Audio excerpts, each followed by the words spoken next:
नमस्कार, मैं हूं मानविंदर रावत और स्वागत करता हूं आप सभी दर्शकों का। मंगल राहु, राहु मंगल दोनों एक दूसरे के बहुत ही समकक्ष अब आ चुके हैं। जी हां, आज आप मेरी वीडियो देख रहे हैं और आज तारीख है 14 मई। 14 मई को मंगल और राहु की जो डिग्रियां होंगी वो हैं 16 डिग्री मंगल और राहु है 19 डिग्री। राहु को तो पीछे चलना है 19 से 18, 17, 16 ऐसे, और मंगल को आगे बढ़ना है मार्गी गति से सीधा, क्योंकि राहु और केतु तो हमेशा उल्टे चलते हैं, वक्री चलते हैं। अब ऐसी स्थिति में इसका हमारे जीवन पर क्या प्रभाव पड़ेगा? देखिए, मंगल राहु की युति बड़ी हानिकारक होती है। आप देखिए, हाल ही में हमारे बीच से नेता, अभिनेता, बड़ी बड़ी बिजनेस पर्सनैलिटीज़, अगर भूलोक भविष्य में इसको देखें तो नेचर के ऊपर इसका दुष्प्रभाव, आंधी तूफान, कलेश, है ना, कलह कलेश, ये सारी की सारी चीज़ें मंगल राहु के युति दोष में होती हैं और अभी वो दौर चल रहा है और दिनांक 31 मई तक ये मंगल का और राहु का जो अंगारक दोष है वो चलेगा। यानी कि 31 मई तक आपको बहुत संभल के रहना है, काफ़ी शांति के साथ में समय को निकालना है। और दोस्तों, मैं अभी आपको ये बताऊंगा कि जब मंगल राहु से आगे निकलेगा तो सुकून मिलेगा। जब तक राहु के आसपास है तब तक खतरा बना हुआ है। तो आपको नेक्स्ट 16 डेज विशेष ध्यान रखना होगा। मंगल आज है 14 तारीख, यानी कि 15, 16, 17 तारीख को मंगल राहु से आगे निकल जाएंगे 17 मई को, और 20 मई के आसपास मंगल राहु से करीब करीब 5 डिग्री आगे निकल जाएंगे, 4 से 5 डिग्री के आसपास, और 22-23 मई के आसपास लगभग 7-8 डिग्री के 8 डिग्री से ऊपर ऊपर निकल जाएंगे। यानी कि 24 मई के बाद मंगल और राहु के बीच में जो डिग्रिकली फासला है वो काफ़ी ज़्यादा बढ़ जाएगा। फिर चिंता वाली बात नहीं है, पर अभी मीनवाइल तो आपको ध्यान रखना पड़ेगा। जब तक इन दोनों के बीच में कम से कम 7 से 8 डिग्री का डिफरेंस ना आ जाए तब तक तो आपको शांत और बहुत पेशेंसली कार्य करना पड़ेगा। आप किसी भी फील्ड में ध्यान रखिए। अब मैं आपको ये बताता हूं कि राशियों के हिसाब से क्या प्रभाव पड़ेगा, इसलिए वीडियो को पूरा सुने, अंत तक सुने। सबसे पहले तो मैं आपको सादर प्रणाम करता हूं, मेरा प्रणाम स्वीकार करिए। यदि आप हमारे YouTube चैनल पर नए हैं, हमारे फेसबुक से भी नए नए जुड़े हैं, तो चैनल को फॉलो आपको अवश्य करना चाहिए। तो दोस्तों, सर्वप्रथम मैं आपसे बात करना चाहूँगा मेष राशि के विषय में। देखिए, मेष राशि काफ़ी महत्वपूर्ण राशि होती है और आपके लिए इस मंगल राहु के प्रबल अंगारक दोष का जो प्रभाव है वो आपके व्यय स्थान पर है, और आपकी राशि के लॉर्ड होकर के 12th हाउस में मंगल हैं, राहु के साथ बैठे हैं, पुलिस केस मुकदमे के घर को देख रहे हैं, मन को देख रहे हैं, आयु को देख रहे हैं। इसका मतलब ये हुआ, और दाम्पत्य जीवन पर मंगल की अष्टम दृष्टि भी है। तो यानी कि आपको मैरिज लाइफ का, आपको वाद विवाद का, दोस्त यार, मित्रगण, सगे संबंधी, ऐसे लोगों से थोड़ा सा अलर्ट रहना पड़ेगा, और स्वयं का व्यक्तित्व, इन चीज़ों का ध्यान रखते हुए आपको चलना चाहिए। ये मेरा विशेष निवेदन आपसे रहेगा। जितने भी लोग इस समय मेरी वीडियो को देख रहे हैं, सुन रहे हैं, आप सभी से मैं विशेष रूप से आग्रह करना चाहता हूँ, क्योंकि मंगल राहु 12th हाउस में चले गए। आपके ऊपर कोई दंड लग सकता है, आपके ऊपर कोई सरकारी दंड लग सकता है। ऐसी जो ग्रह स्थितियां हैं वो यहाँ पर बनती हुई नजर आ रही हैं। तो मैंने मेष राशि के विषय में बात करी। अब मैं आपसे बात करना चाहूँगा नेक्स्ट राशि, और बहुत इंपॉर्टेंट है, और इस राशि का नाम रहेगा मिथुन।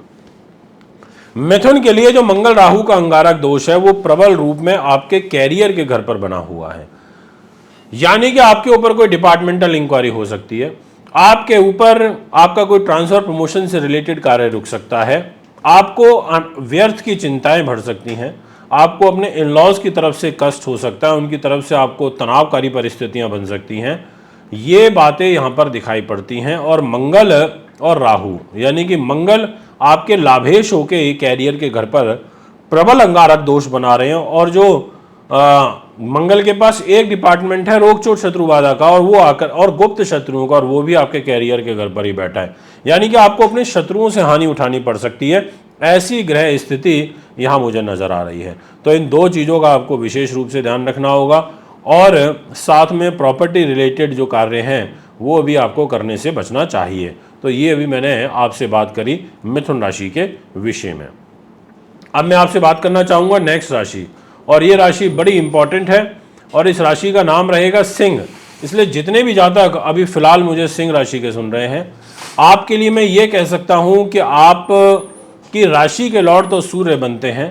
सूर्य तो खुद अपने शत्रु के घर में वृष राशि के अंदर हैं, और मंगल राहु का जो अंगारक दोष है वो आपके अष्टम भाव में, यानी कि आपकी आयु के घर में।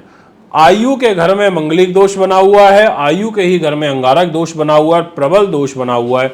इसका अर्थ ये हुआ कि आपको लगभग 23-24 तारीख तक, 24 मई तक आपको विशेष ध्यान रखना होगा। और वैसे तो 31 मई तक का समय है, पर 24-25 तारीख के बाद में संगारक दोष का प्रभाव काफ़ी शांत हो जाएगा। इसके अलावा आपके भाग्य के लॉर्ड होकर के मंगल मंगलिक दोष बना रहे हैं। आपके सुख साधन प्रॉपर्टी वाहन जमीन जायदाद के स्वामी होकर के मंगल आपके अष्टम भाव में बैठे हैं। तो इन चीज़ों से रिलेटेड विशेष ध्यान और सावधानी आपको बरतनी चाहिए, ये मैं आपको कह देना चाहूँगा।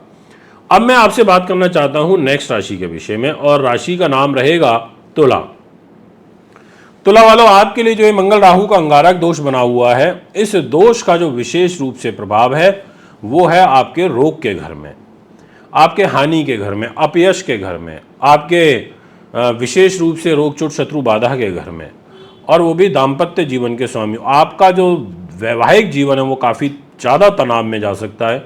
बहुत बड़े संकट से आपको वैवाहिक जीवन में गुजरना पड़ सकता है इन 10 दिनों में। और इसके अलावा आपका जो धन का लॉर्ड मंगल है वो भी छठे भाव में बैठा है रोग के घर में, और राहु के साथ बैठा है, यानी कि धन की हानि होना, और वो भी अपने परिवारजन के माध्यम से होना, और धन का बीमारियों पर खर्च होना। ऐसे ग्रह योग यहाँ पर दिखाई पड़ते हैं, और ज़्यादा इसका दुष्प्रभाव आपके जीवन साथी के ऊपर पड़ेगा, और इसके अलावा भाग्य के ऊपर पड़ेगा और खर्चों के ऊपर पड़ेगा। कोई दंड आप पर लग सकता है, तो ध्यान रखिए। और बहुत हिदायत मैं आपसे यही कहूँगा कि इन 10 दिनों में आपको शांति से व्यवहार रखना चाहिए। अभी मैं आपसे बात करना चाहूँगा नेक्स्ट राशि, और वो रहेगी धनु। आपकी जो ग्रह स्थिति है धनु वालों, उसके अनुसार ये कहा जा सकता है कि मंगल राहु के इस दोष के प्रभाव स्वरूप आपका मन सबसे ज़्यादा प्रभावित होगा। मन के ऊपर बुरे ग्रहों का प्रभाव दिखाई देता है।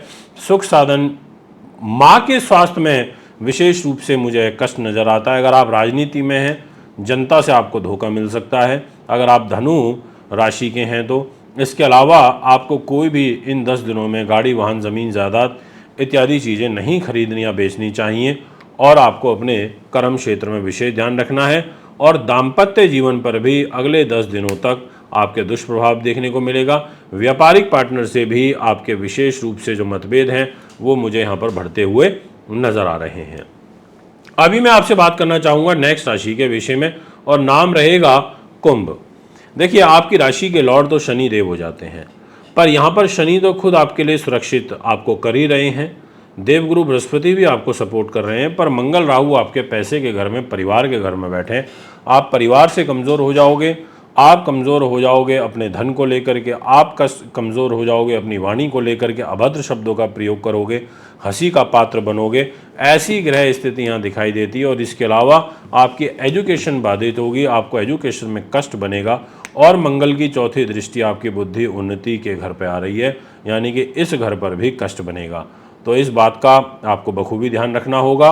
और साथ में आपको आयु के घर पर भी दृष्टि जा रही है, तो घर परिवार में किसी को अगर क्रॉनिक डिजीज़ चल रहा है, कोई बड़ा गंभीर विषय चल रहा है, तो इन 10 दिनों में आपको ध्यान रखना चाहिए। और भाग्य को लेकर के आपको अपने भाग्य को ज़्यादा आजमाना नहीं है। कहने का अर्थ ये है कि संतुलित होकर के कार्य करिए। अभी ये जो मैंने बातें करी आपसे 6 राशियों के विषय में बहुत अच्छे से और विस्तार पूर्वक चर्चा करी है, यानी कि 10 दिन 14 मई से लेकर के 24 मई तक, यानी कि 25 तारीख तक थोड़ा विशेष ध्यान रखो। उसके बाद ऐसी खास चिंता वाली बात नहीं रहेगी। दोस्तों, अगर आपको वीडियो पसंद आई तो चैनल को फॉलो सब्सक्राइब अवश्य करें। आपसे भी इजाज़त चाहता हूँ। नमस्कार, बहुत बहुत धन्यवाद।